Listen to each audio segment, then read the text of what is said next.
और भारतीय जनता पार्टी मूर्खों की जमात है। बिना तैयारी के तो छोटा सा बच्चा भी जान जाएगा कि सौरभ भारद्वाज जी स्वास्थ्य मंत्री बनते हैं 2023 में, तो वो 2016, 17, 18 में क्या हुआ उसके जिम्मेदार वो कौन है। और दूसरी चीज, अगर आपने कार्रवाई की थी तो फिर आपने क्लोजर रिपोर्ट क्यों लगा दी सत्येंद्र जैन जी के मामले में। प्रधानमंत्री नरेंद्र मोदी के कई बार बयान आए कि वो पहले चाय बेचा करते थे, लेकिन वो किस ब्रांड की चाय पत्ती बेचते थे उन्होंने आज तक इसकी चर्चा नहीं करी, या जिनके साथ उन्होंने चाय भी पी तो वो नहीं पता है कि वो लोग कौन है। क्या कहना चाहेंगे? ऐसी तमाम प्रतिक्रियाएं जहन में आती है। अमित शाह भी अब इस बात को जान चुके हैं कि एक बार वो लेथन ले चुके हैं, फंस चुके हैं मीडिया के जाल में। दोबारा वो प्रधानमंत्री को बचाने के लिए सामने नहीं आ सकते।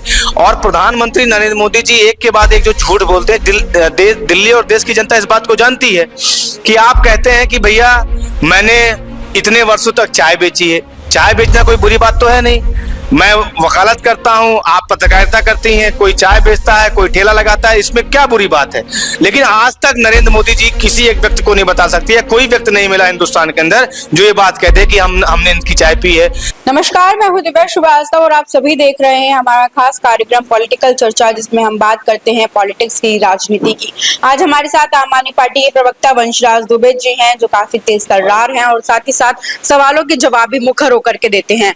आज ईडी ने सौरभ भारद्वाज यानी दिल्ली में मंत्री के पूर्व मंत्री जो स्वास्थ्य मंत्री रहे हैं उनके यहाँ घर पर छापा मारा है और ईडी का बहुत बड़ा छापा लगा है, जिसके बाद अतिशी जो पूर्व मुख्यमंत्री रही हैं उनका ये कहना है कि प्रधानमंत्री अपनी डिग्री छिपा रहे हैं, इसीलिए उन्होंने ये मुद्दा दोबारा उठाया है। और इसको लेकर के क्या कहना चाहेंगे कि ये जो फर्जी डिग्री का मुद्दा आप लोग भी उठा रहे हैं, वहीं दूसरी ओर ईडी जो कि निष्पक्ष होनी चाहिए वो अब कहीं ना कहीं सरकार के अंडर काम कर रही है, ऐसा आप लोग का कहना है? अब इस पूरे मुद्दे से जो कल दिन भर चर्चा चली, इससे ध्यान भटकाने के लिए एक फर्जी ईडी और ईडी की कार्रवाई हमारे जो पार्टी के प्रदेश के अध्यक्ष हैं सौरभ भारद्वाज।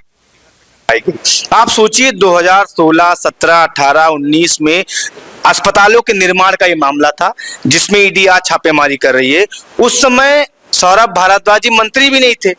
सौरभ भारद्वाज जी मंत्री बनते हैं 2023 में। उस समय मंत्री थे सत्येंद्र जैन जी। उनको 4 साल ईडी ने और सीबीआई ने जेल में रखा। 4 साल बाद जब जेल में रखा कुछ मिला नहीं, एक चवन्नी नहीं मिला, तो क्लोजर रिपोर्ट लगाया कि भाई साहब इनके खिलाफ तो कुछ मिला नहीं हमको।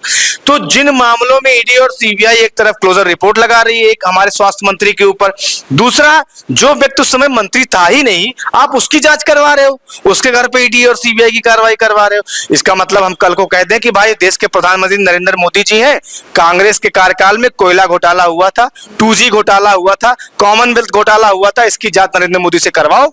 तो ये तथ्यहीन और एक तरीके से मूर्खों वाली बात होगी। और भारतीय जनता पार्टी मूर्खों की जमात है। बिना तैयारी के तो छोटा सा बच्चा भी जान जाएगा कि सौरभ भारद्वाज जी स्वास्थ्य मंत्री बनते हैं 2023 में, तो वो 2016, 17, 18 में क्या हुआ उसके जिम्मेदार वो कौन है। और दूसरी चीज, अगर आपने कार्रवाई की थी तो फिर आपने क्लोजर रिपोर्ट क्यों लगा दी सत्येंद्र जैन जी के मामले में। तो मुझे लगता है कि जो प्रधानमंत्री नरेंद्र मोदी एक तरफ बिहार के अंदर SIR आके कह रहे हैं कि आप इस देश के मतदाता हो, बिहार के निवासी हो, तो इस बात को आप 11 दस्तावेज दो और प्रूफ करो। वो अपनी डिग्री नहीं दिखा पा रहे। आप एक तरफ बिहारियों से, बिहार के लोगों से दस्तावेज मांग रहे हो और अपनी डिग्री नहीं दिखा पा रहे हो। दूसरी तरफ आप कहते हो CA NRC की बात करते हो कि CA NRC में जो हिंदुस्तान के निवासी अल्पसंख्यक समाज के लोग हैं वो CA NRC के तहत अपना कागज दिखाएं तभी उनको हिंदुस्तान के अंदर रहने दिया जाएगा, और आप अपनी डिग्री तक नहीं दिखा पा रहे हो। तो ये मुझे लगता है कि दुनिया की कोई ऐसी यूनिवर्सिटी नहीं होगी जो इस बात को छुपाएगी। दिल्ली यूनिवर्सिटी का जो एक तरीके से कृत्य वो बेहद दुर्भाग्यपूर्ण है। दिल्ली यूनिवर्सिटी ने रेखा गुप्ता जी का डिग्री दिखाया था, साजनी किया था, जब मुख्यमंत्री बनी थी, बड़े गर्व के साथ आतिशी जी को बड़े गर्व के साथ सम्मानित किया था। तो मुझे लगता है कि दिल्ली यूनिवर्सिटी को इस बात पे कहना चाहिए था कि हाँ, देश के प्रधानमंत्री जी हमारे यहाँ पढ़े हुए हैं। तो अच्छा, एक सवाल और रहेगा कि जिस तरीके से प्रधानमंत्री की डिग्री, फेक डिग्री का एक्सपोजर बार बार हो रहा है, अमित शाह का भी लगातार इस पर बयान आ रहा है कि जिस तरीके से देख पा रहे हैं कि फर्जी डिग्री के पीछे पड़े हैं ये लोग, डिग्री के पीछे पड़े हैं। एक बात और जहन में आती है जो कि जब ये प्रधानमंत्री नरेंद्र मोदी के कई बार बयान आए कि वो पहले चाय बेचा करते थे, लेकिन वो किस ब्रांड की चाय पत्ती बेचते थे उन्होंने आज तक इसकी चर्चा नहीं करी, या जिनके साथ उन्होंने चाय भी पी तो वो नहीं पता है कि वो लोग कौन है। क्या कहना चाहेंगे? ऐसी तमाम प्रतिक्रियाएं जहन में आती है। देखिए, अमित शाह जी ने जो कई वर्ष पहले, मेरे ख्याल से 2015-16 में जो एक प्रेस कॉन्फ्रेंस करके एक प्रिंटेड डिग्री दिखाई थी कि दिल्ली यूनिवर्सिटी से प्रधानमंत्री जी ने ये बीए की डिग्री हासिल की, फिर एमए की डिग्री हासिल की, वो डिग्री प्रिंटेड थी। 1978 में प्रिंटेड डिग्री चलती नहीं थी, हैंड रिटन डिग्री चलती थी। दूसरा, उस डिग्री में आपने देखा था जो फॉन्ट्स यूज किए गए थे वो 1978 में फॉन्ट्स ही नहीं आए थे, 1992 के आसपास वो फॉन्ट्स आए थे। तो अमित शाह भी अब इस बात को जान चुके हैं कि एक बार वो लेथन ले चुके हैं, फंस चुके हैं मीडिया के जाल में। दोबारा वो प्रधानमंत्री को बचाने के लिए सामने नहीं आ सकते। और प्रधानमंत्री नरेंद्र मोदी जी एक के बाद एक जो झूठ बोलते हैं, दिल्ली और देश की जनता इस बात को जानती है कि आप कहते हैं कि भैया मैंने इतने वर्षों तक चाय बेची है। चाय बेचना कोई बुरी बात तो है नहीं, मैं वकालत करता हूं, आप पत्रकारिता करती हैं, कोई चाय बेचता है, कोई ठेला लगाता है, इसमें क्या बुरी बात है। लेकिन आज तक नरेंद्र मोदी जी किसी एक व्यक्ति को नहीं बता सकती है, कोई व्यक्ति नहीं मिला हिंदुस्तान के अंदर जो ये बात कह दे कि हमने इनकी चाय पी है। 35 साल तक हमने भिक्षा मांगी, हम तो फकीर आदमी, झोला लेकर चल देंगे। तो भैया आप झोला लेकर आप जाएंगे तो झोला चेक किया जाएगा कि जैसे आपकी डिग्री फर्जी है वही कैसे आप वही कहीं आप झोले में क्या क्या लेकर देश के लिए जा रहे हैं। तो ये आम आदमी पार्टी से, जो आम आदमी पार्टी एक तरीके से शुचिता और ईमानदारी की राजनीति करती है, नरेंद्र मोदी और भारतीय जनता पार्टी दरअसल उसी से बौखलाए हुए हैं। और एक मुझे लगता है एक के बाद एक जो कार्रवाई ईडी और सीबीआई कर रहे हैं, ये कहीं न कहीं दिल्ली और देश की जनता देख रही है और निश्चित तौर पर इनकी विदाई का समय आ गया है। मोहल्ला क्लिनिक खोला गया था आम आदमी पार्टी के द्वारा कि हर मोहल्ले में चिकित्सा हो, स्कूली व्यवस्था को काफी बेहतर किया गया था आम आदमी पार्टी के द्वारा। लेकिन वही जब रेखा गुप्ता सीएम बनती है तो वो उनकी कई वीडियोस वायरल होती हैं जिसमें वो दिखा रही है कि ये स्कूल थे, ये हालात थे, उन्होंने मोहल्ला क्लिनिक बंद करा दिया कि सिर्फ पैसा ऐंठने का तरीका था। क्या कहना चाहेंगे इन सब चीजों को लेकर के? देखिए, बहुत दुर्भाग्य है, मुझे लगता है कि अब दिल्ली की जनता ने चूंकि अपना जनादेश दिया है आम आदमी पार्टी अरविंद केजरीवाल जी को विपक्ष में बैठने के लिए, लेकिन पिछले 6-7 महीने के अंदर जो दुर्दशा दिल्ली की हुई है, एम्स जैसे बड़े संस्थान आज जलमग्न है और बसों की, जो महिलाओं की बसों की यात्रा थी वो बंद कर दी गई, मोहल्ला क्लिनिक्स बंद कर दिए गए, कर्मचारियों को सड़क पर छोड़ दिया गया।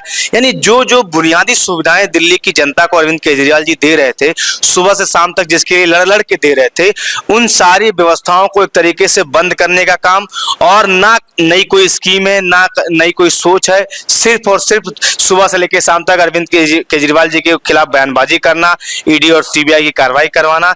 दिल्ली की जनता इस बात को देख रही है और निश्चित तौर पर अरविंद केजरीवाल जी को याद कर रही है। और जब भी अगला चुनाव होगा विधानसभा का, तो आम आदमी पार्टी की प्रचंड बहुमत की सरकार इस बार भी दिल्ली की जनता बनाने का काम करेगी। अंतिम सवाल, आगे की क्या सोच है? आगे अब क्योंकि यहाँ उत्तर प्रदेश में भी 27 का चुनाव है, इसको लेकर देखिए, उत्तर प्रदेश के अंदर आम आदमी पार्टी पिछले कई महीनों से लगातार आप देख रहे हैं, पहले तो हमने सरकारी स्कूल बंद हो रहे सरकारी स्कूलों का मुद्दा उठाया, हमारे सांसद संजय सिंह जी ने भी दर दर स्कूलों में जाके उसको उस सड़क पे मुद्दा उठाया, फिर सदन में उठाया, फिर हम सुप्रीम कोर्ट भी गए, और उसके बाद चाहे स्वास्थ्य का मुद्दा हो, महीने के अंदर हम एक रचनात्मक कार्य कर रहे हैं, एक आंदोलन करने का काम कर रहे हैं। दूसरी तरफ जिला पंचायत चुनाव 2026 में होना है, आम आदमी पार्टी उत्तर प्रदेश के सभी जिला पंचायत सीटों पर पूरी मजबूती से अकेले अपने दम पे लड़ने का काम करेगी, और 2026 आम आदमी पार्टी के लिए सेमीफाइनल का एक तरीके से मुकाबला होगा, और उसके आगे फिर हम 2027 की रणनीति तैयार करेंगे। बहुत बहुत शुक्रिया। देखिए, हमारे साथ वंशराज दुबे थे, तमाम मुद्दों पर हमने बातचीत करी और 2026 में अकेले चुनाव लड़ने का काम करेंगे, उसके बाद भी 27 की जो राजनीति है उस पर विचार करेंगे। तमाम खबर जानकारी लाते रहेंगे, जुड़े रहे हमारे साथ। बहुत बहुत शुक्रिया। चैनल को लाइक शेयर सब्सक्राइब अवश्य करें।